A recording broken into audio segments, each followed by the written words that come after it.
আমরা আমাদের সামার ট্রিপে কোথায় যাচ্ছি, কতক্ষণে পৌঁছালাম, আমাদের রোড ট্রিপটা কেমন ছিল, এয়ারবিএনবি কেমন ছিল, সব কিছু ডিটেলস থাকছে আজকের ভিডিওতে। হ্যালো এভরিওয়ান, কী অবস্থা সবার? আশা করছি সবাই খুব ভালো আছেন। আমরাও ভালো আছি। আমি ঐশ্বর্য, ওয়েলকাম করছি আমার নতুন আরেকটা ভিডিওতে। আমরা তো গতকাল রাত 3টা থেকে আমাদের জার্নি শুরু করি, তার মধ্যে একটা ব্রেক নিয়েছিলাম, এরপরে আবার আমাদের গাড়ির চাকা ছুটছে। তো এখন সকাল হচ্ছে, আমরা পৌঁছে গেছি আমরা যেখানে যাব তার আশেপাশে। তার কারণ তা না হলে এত সুন্দর সিনিক বিউটি আমাদের চোখে পড়তো না।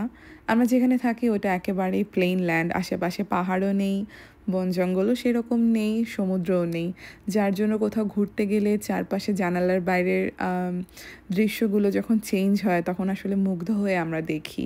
মেয়ে যেহেতু ঘুমাচ্ছে, তো আমি ভাবছি যে আমিও কিছুক্ষণ একটু ঘুমিয়ে নিব, যাতে ও উঠলে ওকে আমি পুরোটা সময় দিতে পারি। কিন্তু আসলে কোনোভাবেই ঘুমের কোনো স্কোপ নেই, কারণ চারপাশে এত সুন্দর সৌন্দর্য, এই সিনিক বিউটি ঘুমিয়ে আসলে মিস করার কোনো মানেই হয় না। অসাধারণ রোড ট্রিপ, এত সুন্দর রাস্তা, আর মানে কি বলবো, আমি আসলে মুগ্ধ হয়ে দেখছি। বোঝাই যাচ্ছে যে আমরা যেহেতু একটু পাহাড়ি রাস্তা দিয়ে যাচ্ছি, তার মানে আমরা পাহাড় রিলেটেড কোথাওই যাচ্ছি। আর তাছাড়া এর ভিতর দিয়ে যেতে যেতে যখন এই যে ধোঁয়া বা এরকম কুয়াশা কুয়াশা দেখা যাচ্ছে, তখন একটা স্মোকি স্মোকি ব্যাপার আসছে। আর তখনই আমার মনে পড়লো যে আমি আসলে বলিনি যে আমরা কোথায় যাচ্ছি। আমরা যাচ্ছি দ্য গ্রেট স্মোকি মাউন্টেন্সে। এই মাউন্টেন্সটা টেনেসিতে মেইনলি অবস্থিত, আর কিছু পার্ট নর্থ ক্যারোলাইনাতেও আছে। তো আমরা টেনেসি দিয়ে যাচ্ছি কারণ এটা আমাদের দিক থেকে কাছে পড়ে। তো আরও কিছুক্ষণ পর আমরা আরেকটা ব্রেক নিলাম একটা গ্যাস স্টেশনে থেমে। আমরা আসলে ডিসাইড করছি যে এরপরে আমরা কোথায় থামবো। তার কারণে আমরা চাচ্ছি যে এয়ারবিএনবিতে ওঠার আগে আমরা একটু খাবার দাবার খেয়ে একবারে উঠবো, যাতে ওখানে গিয়ে সবাই একটু নিশ্চিন্তে রিল্যাক্স করতে পারি, আর তারপর বিকালের বেলা যাতে আমরা আবার ঘুরতে বেরোতে পারি। আর গুগল করতেই আমরা এই ইন্ডিয়ান রেস্টুরেন্টের খোঁজ পাই। এটা রিভিউ ভালো ছিল, আর যদিও এটা আমাদের 1 ঘন্টার মতো ডিটোরের রাস্তায় ছিল, তারপরে আমরা এখানেই আসলাম। তার কারণ আমাদের এয়ারবিএনবিতে চেক ইন টাইম আর সব কিছু খুব ভালো মতো অ্যাডজাস্টেড হয়ে যাচ্ছে যদি আমরা 1 ঘন্টা আরও বেশি রাস্তায় থাকি। তো সেই ক্ষেত্রে আমরা এখানে চলে আসলাম, আর আসার পরে দেখি যে এখানে ইন্ডিয়ান বাফে চলছে। আর সত্যি বলতে খাবার এত মজা যে যার জন্য আসলে আমাদের খুব ওয়ার্থ ইট মনে হচ্ছিল, যে আমরা যতখানি জার্নি বেশি করি না কেন তাও খুব ভালো হয়েছে, কারণ আমাদের খাবার মন মতো হয়েছে। গতকালকের দিনটা যেহেতু উইকডে ছিল, তো সবাই আসলে যার যার ল্যাব বা কাজ টাজ সেরে তারপরে রওনা দিয়েছেন, তো যার জন্য আমরা প্রচণ্ড প্রচণ্ড টায়ার্ড। আর অনেকখানি জার্নি তো আমরা অলরেডি করেই ফেলেছি। শুধু আমার মেয়েই সারা রাত ধরে ঘুমিয়েছে, বাকি সবাই তো আর সেভাবে ঘুমায়নি, যার জন্য আমার মেয়ে সবচেয়ে বেশি চাঙা, আর আমরা সবাই একটু একটু করে টায়ার্ড। তো পেট পুড়ে খাওয়া দাওয়া শেষ করে আমরা আমাদের জার্নি আবার কন্টিনিউ করছি। আর ওই যে দেখা যাচ্ছে প্রথমে লেখা যে সিভিয়ারভিল, ওখানেই আমরা আমাদের এয়ারবিএনবিটা নিয়েছি। সিভিয়ারভিল থেকে পিজিয়ান ফোর্জ আর গ্যাটলিনবার্গ, মানে এই দুইটা হ্যাপেনিং সিটি মাত্র 10-15 মিনিটের মতো ড্রাইভ। আর যে great smoky mountain national park সেটা 20 মিনিটের মতো ড্রাইভ। তো যার জন্য সিভিয়ারভিল এমন একটা জায়গা যেখান থেকে সব জায়গা খুব ইজিলি অ্যাক্সেস করা যায়। আর পিজিয়ান ফোর্জ দিয়ে 5-6 মিনিট ড্রাইভ করার পর আমরা একটা ছোট রাস্তা ধরলাম, আর এই রাস্তায় ঢোকার পর থেকেই আমাদের একটার পর একটা কেবিন চোখে পড়ছে। কেবিন বলতে এখানে ওরা কাঠের বাড়িকে বোঝায়, যেই বাড়িগুলো খুব কোজি হয়, একটু ছোট মতো বানানো থাকে। আমাদের দেশে যেগুলোকে সোজা বাংলায় কাঠের মাচা ঘর বলে, ঠিক সেই রকম বাড়িগুলো। আর এগুলো সাধারণত লেকের পাড়ে বা বনের ভিতরে বা পাহাড়ের উপরে, মানে একদম নিরিবিলি নির্জন পরিবেশে বানানো থাকে। মানুষজন ছুটিতে একটু সময় নিয়ে আসে এরকম বাড়িগুলো ভাড়া করে থাকে, একেবারে নির্জন নিরিবিলি পরিবেশে একটু অন্যরকম একটা এক্সপিরিয়েন্স করার জন্য। যেই রাস্তাটা দিয়ে আসলাম সেটা কিন্তু বেশ সরু যেমন ছিল, বেশ খাড়াও ছিল, মানে আমরা একদম পাহাড়ের মাঝামাঝি একটা জায়গায় আছি, একদম ঘন বন এখানে। আমি তো ভাবছি দিনের বেলায় এত নির্জন, রাত্রিবেলা না জানি কীরকম নির্জন হবে, কারণ এটা আমার প্রথমবারের মতো কেবিন এক্সপিরিয়েন্স। কেবিনে ঢোকার সাথে সাথে এত সুন্দর একটা ভাইব দিচ্ছে এই কেবিনটা, এত কোজি, এত ভালো লাগছিল ঢোকার সাথে সাথেই। তো আসলে ঢোকার পরে এই যে বড় যে রুমটা হল ঘরের মতো, এটা কিচেন, ডাইনিং আর লিভিং 3টা স্পেসই একসাথে এখানে আছে।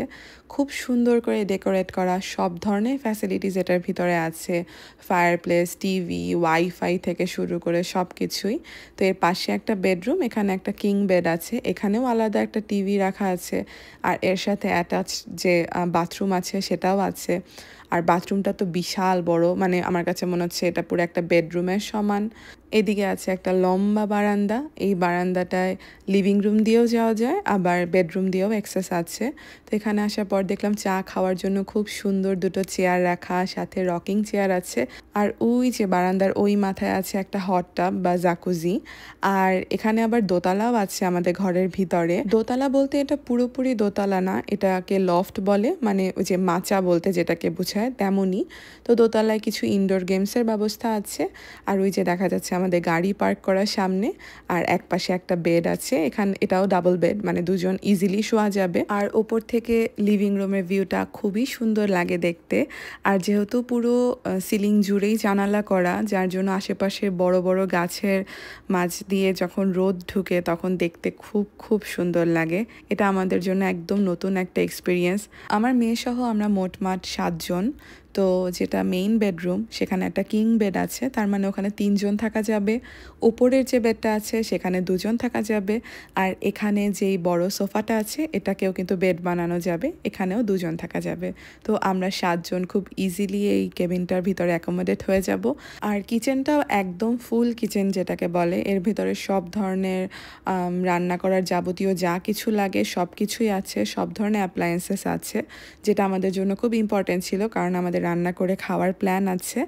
তো কেবিনটা মোটামুটি দেখে টেকে আমরা তাড়াতাড়ি করে সব কিছু ফ্রিজে তোলার কাজে লেগে গেলাম, কারণ আমাদের সাথে অনেক কিছু আছে যেগুলোকে আমরা ফ্রোজেন করে এনেছি, তো এগুলোকে আর বাইরে রাখা যাবে না। জলদি জলদি সব কিছু যত তাড়াতাড়ি সম্ভব গুছিয়ে রেখে আমরা যে যার মতো একটু শুয়ে পড়লাম। তো প্ল্যান তো ছিল একটু ঘুমানোর, সবাই ঠিকই ঘুমিয়েছে, কিন্তু আমি ঘুমাতে পারিনি। তার কারণ আমার মেয়ে তো পুরো রাস্তা একদম ওর যতটুকু ঘুম দরকার সে তো প্রপারলি ঘুমিয়ে এসেছে, যার জন্য সে এখন পুরোপুরি অ্যাক্টিভ।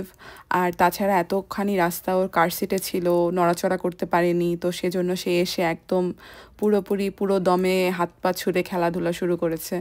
তো আমি শুধু না, আমার সাথে জয়াও ছিল, তো আমাদের দুইজনেরই সেরকম কোনো ঘুম হয়নি। তো ঘুম না আসলে যা হয়, বিছানায় শুয়ে থেকেও তো বিরক্ত লাগে, তো সময় নষ্ট না করে আমরা ভাবলাম তার চেয়ে আমরা উঠে যাই। আর উঠেই যেটা প্রথম কাজ তা হচ্ছে চা।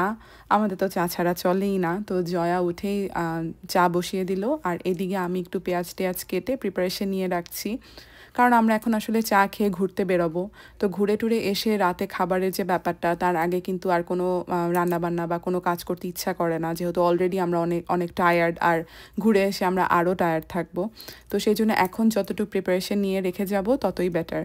তো ওইদিকে চা একদম হয়ে গেছে। তো আসলে দুধ চা ফোটার যে গন্ধ, ওটা যে কি মজা, আমি এখন এই ভিডিওটা দেখে আমার এখন আবার চা খেতে ইচ্ছা করছে। দুধ চা যারা ভালোবাসেন তারা অবশ্যই আমার সাথে রিলেট করতে পারবেন। তো যাই হোক, এখন আর কি আমরা আসলে যত কফি খাই না কেন রাস্তা ভরে, চায়ের ব্যাপারটা চাই বুঝে, আসলে চা ছাড়া চলেই না আমাদের। আমরা যেখানেই চাই চায়ের একটা কোনো না কোনো ওয়ে আমরা বের করেই ফেলি। ঘুরতে যাওয়া মানেই যে যে সমস্ত দর্শনীয় জায়গা আছে শুধুমাত্র সেগুলো দেখতে হবে তা তো না।